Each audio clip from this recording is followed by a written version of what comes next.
Informasi lainnya Tribuners, selain di Salagur Air, banjir rob juga terjadi di ibu kota Kabupaten Seram bagian timur. Tak hanya di desa Salagur Air, Kecamatan Sritaun Wida Timur, banjir rob juga terjadi di kawasan Pasar Lama dan Lumba-Lumba, ibu kota Kabupaten Seram bagian timur atau SBT.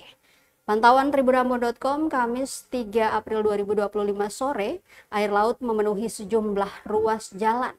Puluhan rumah juga terendam banjir meskipun pondasi rumah dibuat lebih tinggi. Dijelaskan banjir rob rutin terjadi setiap tahun saat musim barat tiba.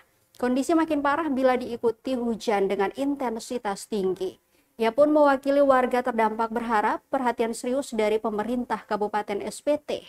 Diberitakan sebelumnya banjir rob terjadi di sejumlah desa di pesisir Kabupaten Seram bagian timur Rabu 2 April 2025. Yang paling parah terjadi di Desa Salagur Air, Kecamatan Sritaun Wida Timur. Pantauan tribunrambo.com di lokasi saat kondisi pasang air laut, puluhan rumah perlahan terendam banjir. Mirisnya, kejadian itu juga terjadi saat momen perayaan Hari Raya Idul Fitri. Tampak beberapa pernak-pernik yang dihiasi menyongsong Lebaran juga turut terendam banjir. Sementara puluhan rumah hingga ruas jalan tak bisa dilewati lantaran kedalaman air yang mencapai lutut orang dewasa.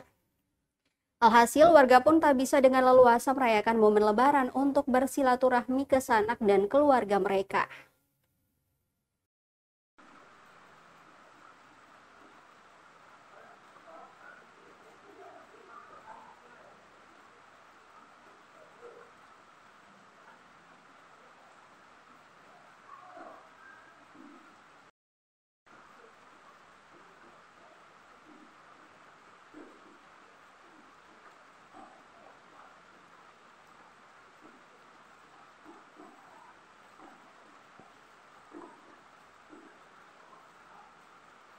Download Tribun X sekarang, menghadirkan lokal menjadi Indonesia.